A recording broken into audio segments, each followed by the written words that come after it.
Hi, I'm Neil Beckman here from New Focus Recordings and glad to be here talking today with Mauricio Pauly, here to talk about the album The Threshing Floor, Plastic Disorder, which is an album performed by the saxophone and percussion duo Scapegoat, made up of saxophonist Joshua Hyde and percussionist Noam Bierstone.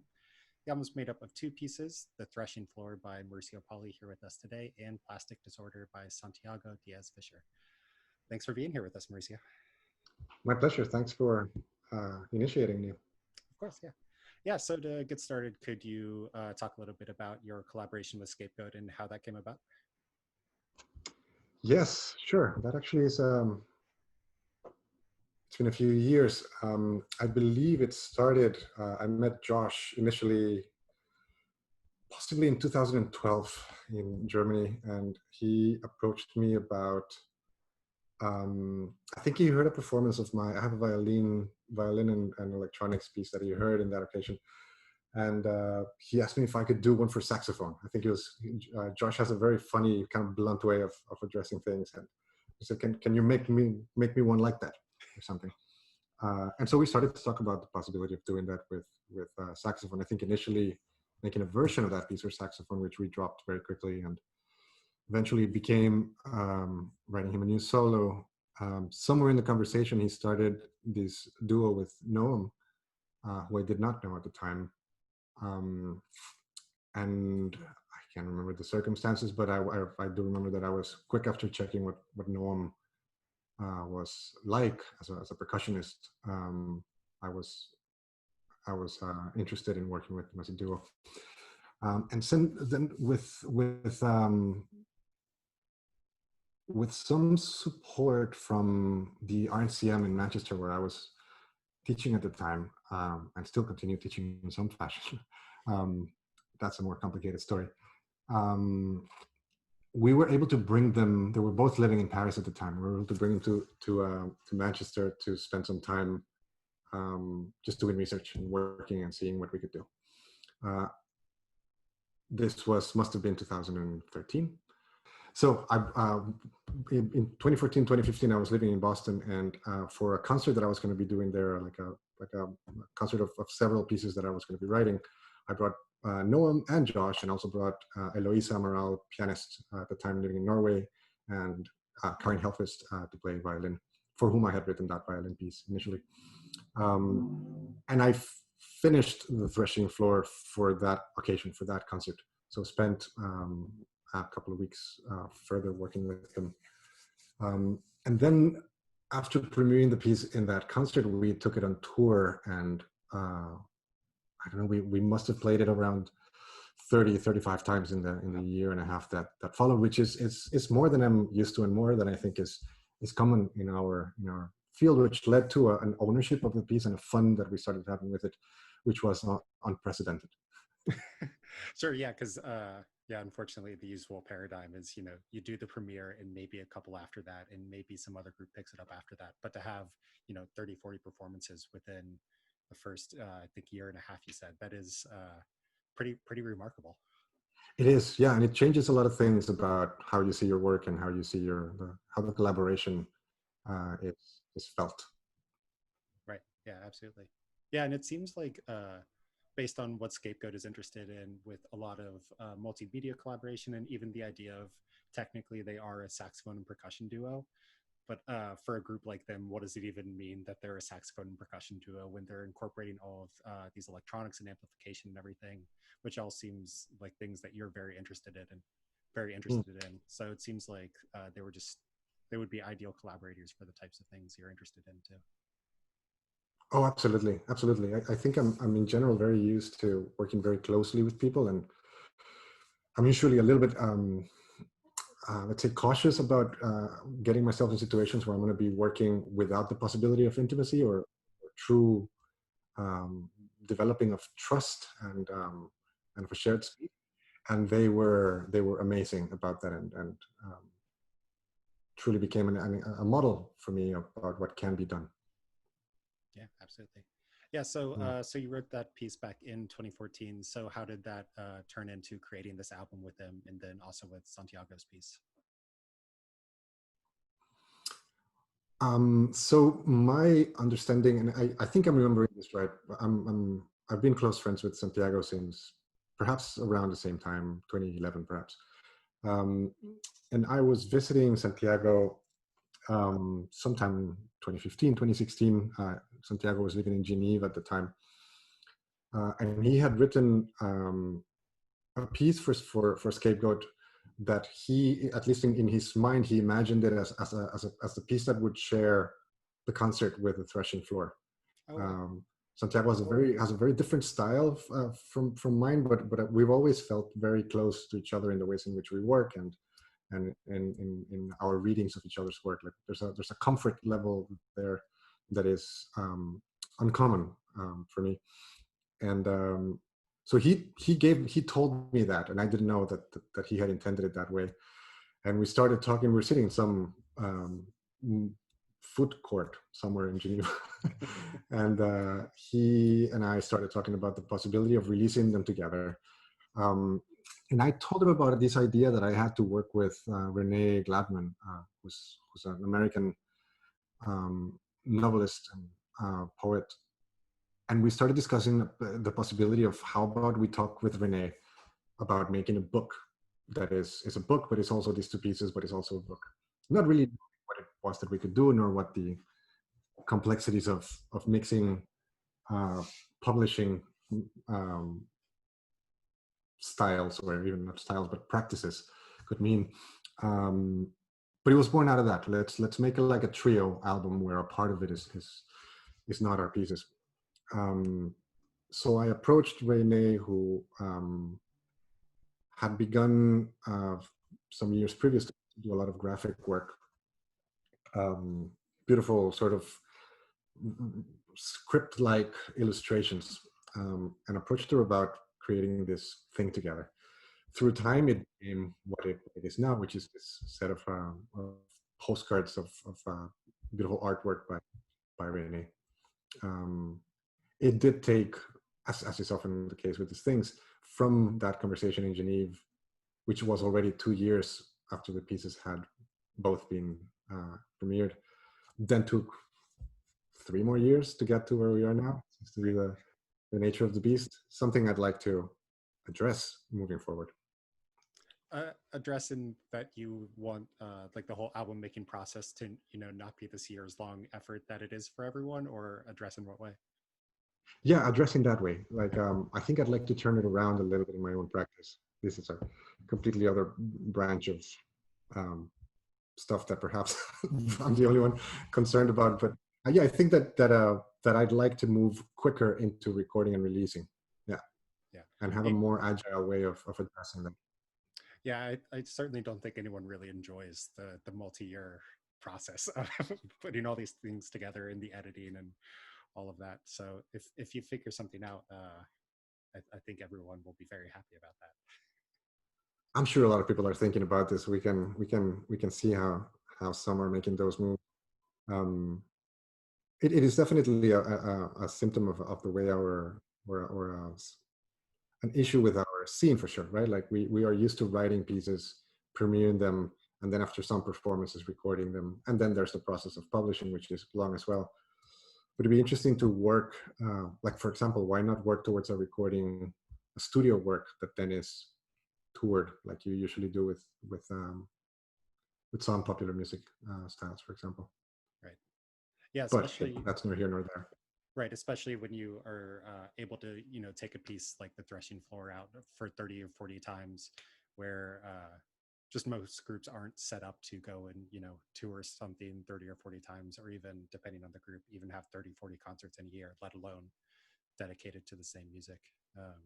Yeah, it does seem like a paradigm from the more like popular music styles that would be worth at least exploring more in our little niche of music. For sure, actually, and that thing that you said there is probably one of the issues, right? Like usually a new music group or a chamber music group deals with a lot of repertoire, and the idea of specializing in one piece or of dedicating time to a piece that they're not actually performing in a concert is yeah, many things would need to change in like it's not for every group that this change could work, for sure. Yeah, but something like a duo does seem like kind of the ideal ensemble size for something like that, at least the way things are currently set up. Possibly, I think you're right. Yeah. Yeah, so all that said, let's go ahead and listen to the first excerpt from the Threshing Floor. This is going to be about the first 3 minutes. And is there anything you want to say about it before we listen? No. Let's see if we have some thoughts after. All right.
All right, so that was the beginning of the Threshing Floor. So one of the things I was really struck by both with this piece and then just looking at your work overall is the way that you deal with electronics and amplification.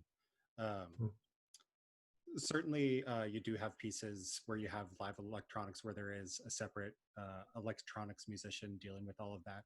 But it seems like you're really invested in giving the performers a physical way to deal with the electronics and have complete control over them, both with any electronic elements and their amplification in a way that feels really unique for integrating amplification with otherwise acoustic performers. Yeah, that's true. I come from my practice originates in playing in bands. I was an electric bass player for more than half my life, and I found as electronics have been present in my chamber music since quite some time, but it was in this last period, this last 8 years or so, that I started coming to terms with what it is that I'm interested in chamber music, and what I think makes things appear like they work for me, which I guess that delusion is necessary for the thing to ultimately actually work, is that I'm deluded enough that I think it works.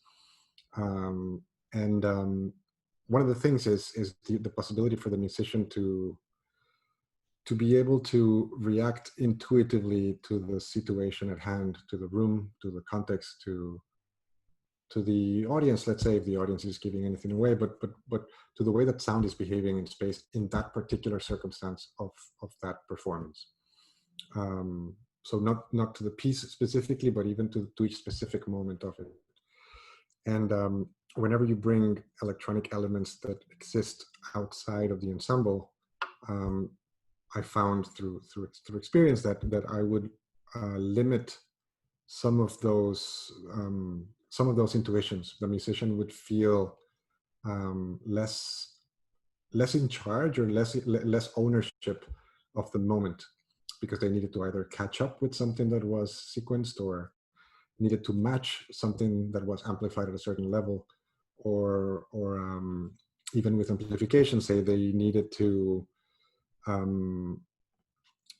perhaps on the other side of the coin, that the power of their sound was not entirely their responsibility. Sure. So for example, that ability that a musician has to play differently without thinking about it the moment somebody opens a door, or the moment something changes the way in which the room is behaving, say, going from a dress rehearsal to an actual performance, just because there's audience or because there's noise outside or whatever. There's a noticeable diminishing of those capacities and of that sort of presence the moment that I am in control at a front of house desk. So because of those two things, because of their reaction to their own amplification and the reaction to the electronics, I started to create situations where I could experience, alongside the musicians with which I collaborate, how we felt about the way, or how we felt about that situation and how we could rectify it.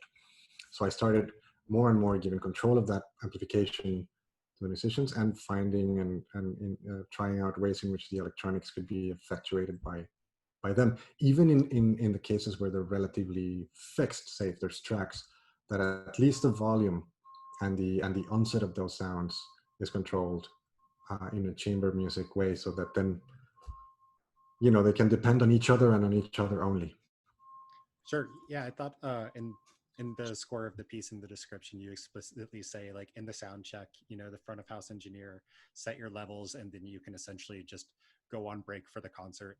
And everything is left to the performers to really just give them, full control over the volume. And especially in this piece, where they're a lot of what they're doing on the electronic side is controlling feedback.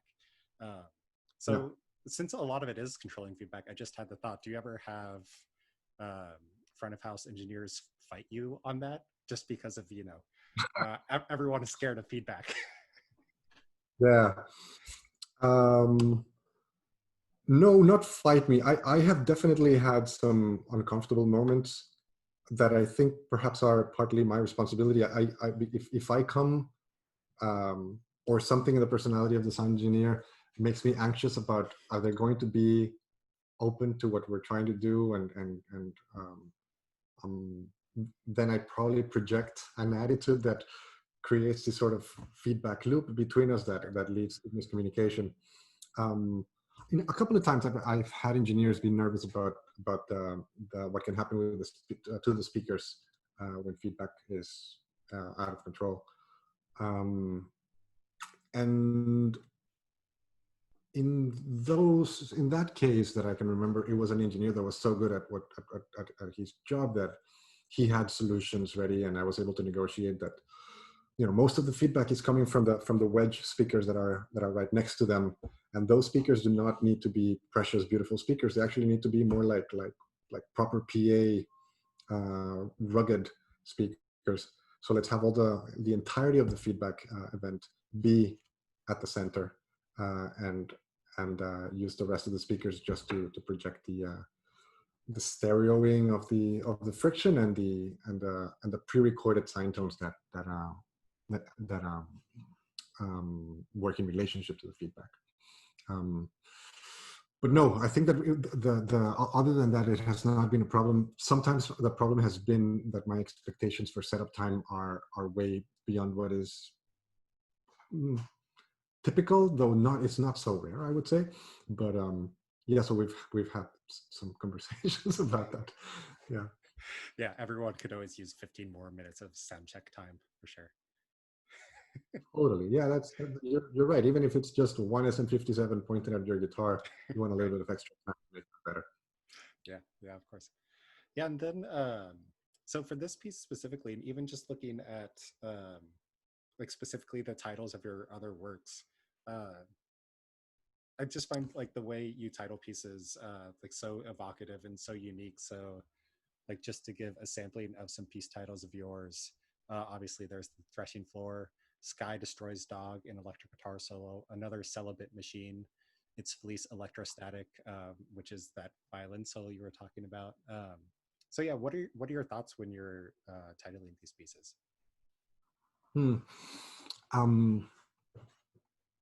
I believe that I mean, I think most people would agree that the title does a lot to your expectations of the piece, or it does something to what you expect from the piece, and particularly when you're dealing with music, which is so let's say semantically variable, and with this music that we're talking about, where perhaps even more everything is so ambiguous, or can be felt so ambiguous. A title that informs or that evokes too strongly a specific image can get in the way of the poetic power of the music. And by poetic power, all that I mean is that distance between each listener's interpretation of what's happening and how they that resonates with their own personal circumstances and experience, which I believe that resonance is crucial for that experience to be worthwhile to the listener. For like, seduction is only possible when there is a little bit of that. And so I have this anxiety to not go too far, to not explain with the title, or to not hold the hand of a listener with it, or illustrate. But of course, every title evokes something or illustrates something, except when you use nonsense, which in itself indicates something. So I think I use intuition, whatever I feel about the piece, which of course is totally subjective. I go through language and lists of things that I've found and stored, or something that I'm reading, until I find something that I feel intuitively balances or creates not balances, but creates enough of a friction that the piece can continue to spin in some direction that is not too prescriptive. Right. Yeah, fascinating. Yeah. All right. So let's go ahead and jump into the second excerpt. This is about halfway through the piece.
Right. So that was an excerpt from the middle of The Threshing Floor by Mauricio Pauly.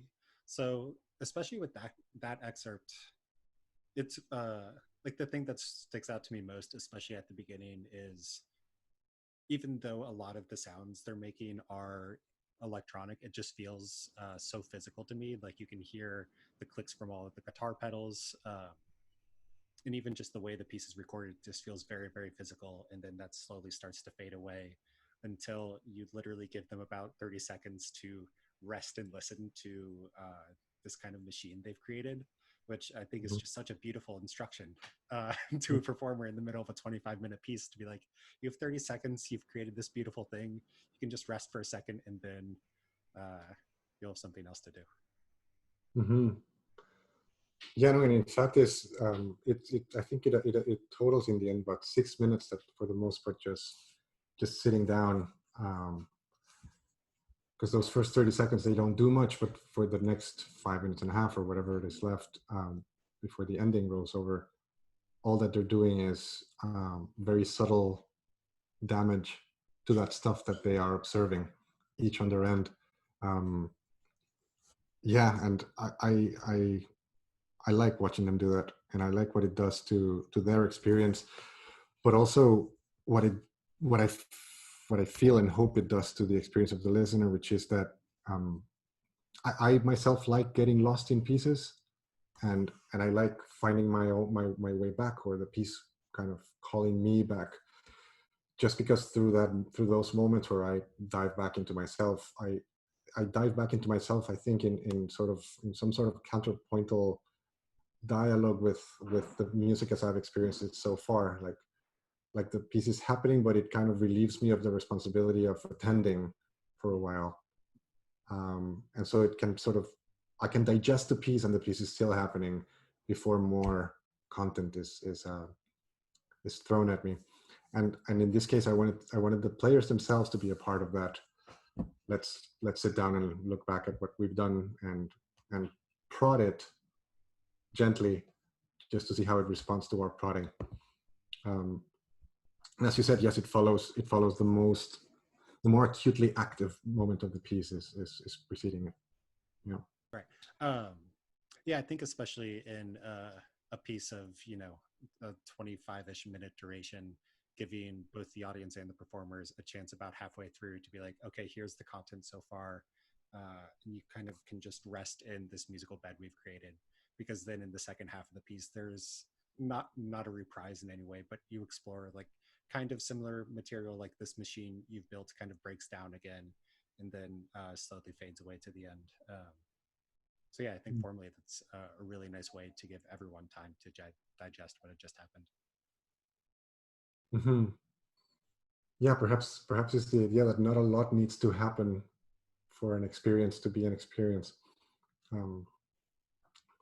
Yeah, I had found that very often I was kind of erasing my own work with writing stuff after it. Like, maybe that's not the right way to put it, but that there's only so much that we can take before that experience becomes just noise in that proper sense.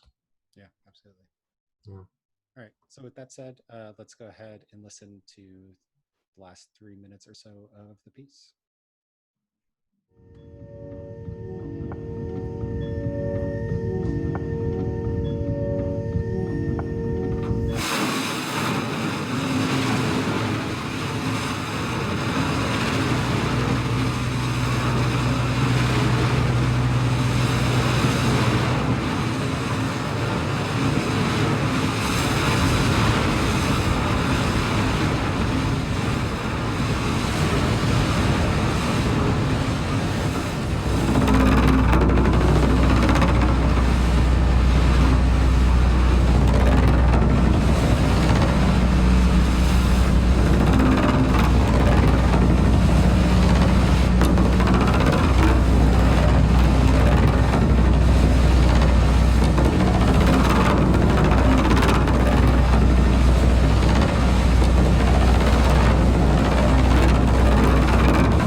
so that was the end of the Threshing Floor by Mauricio Pauly here with us.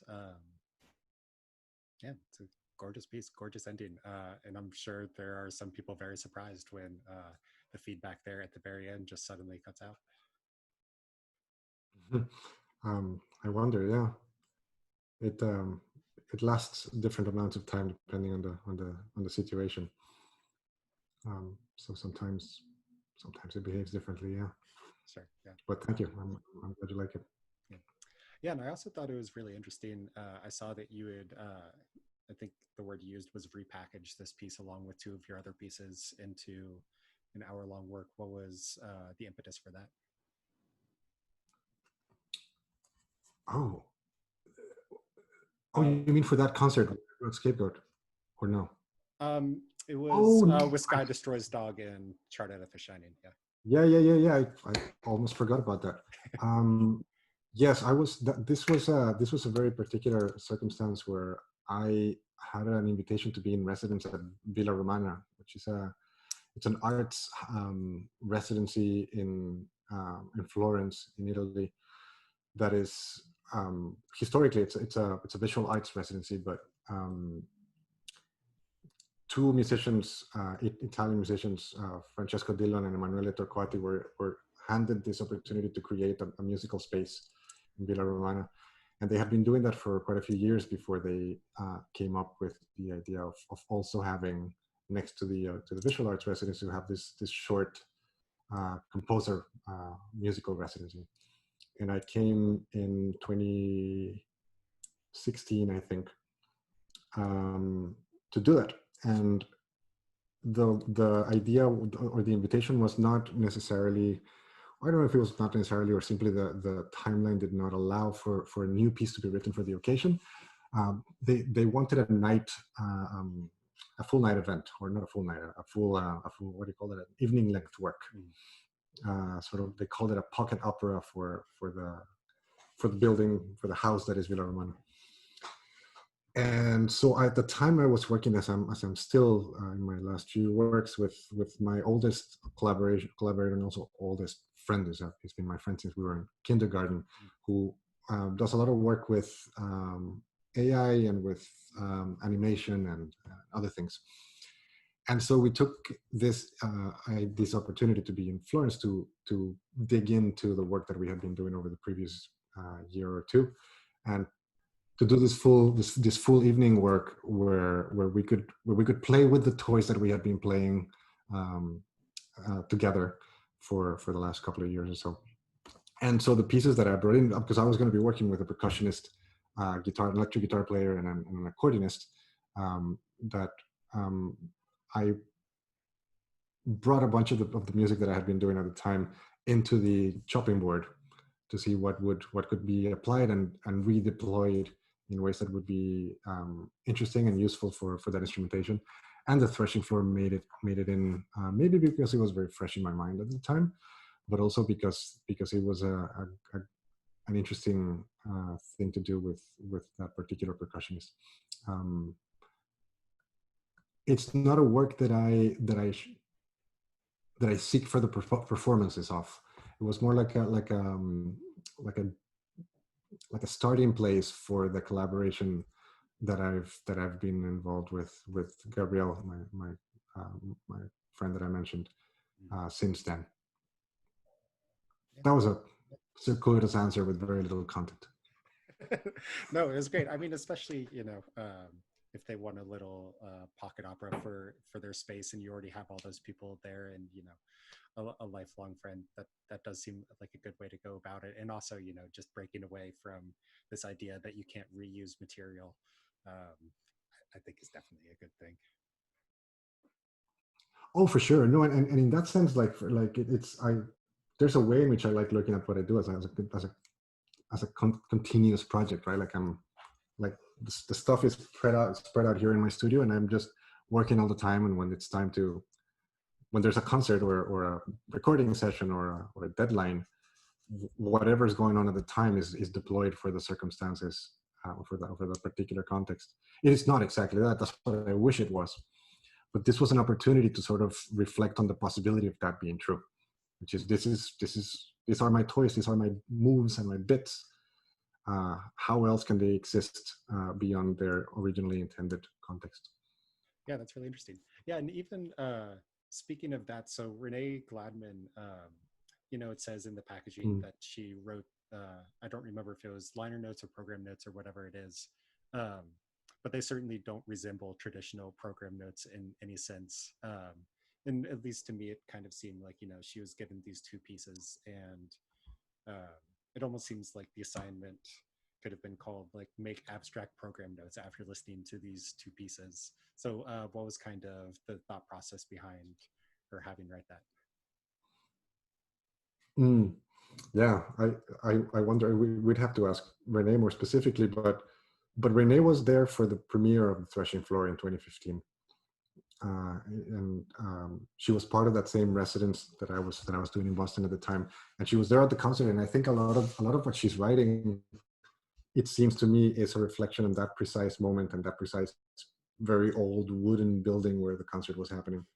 And I think she's reflecting on her new experience of Santiago's plastic disorder and making a sort of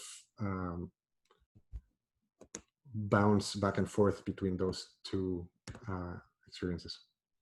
Fascinating. Alongside the, I might be totally wrong.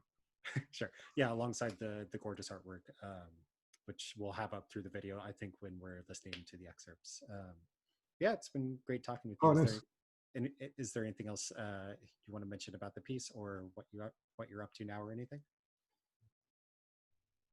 No, not particularly. I think this is a nicely packaged conversation. Thanks for initiating. As I said, it was nice to meet you and to chat a bit. Yeah, well, thank you so much. So yeah, everyone, please go check out the Threshing Floor Plastic Disorder, performed by Scapegoat, with music by Mauricio Pauly and Santiago Diaz Fisher. Thank you so much.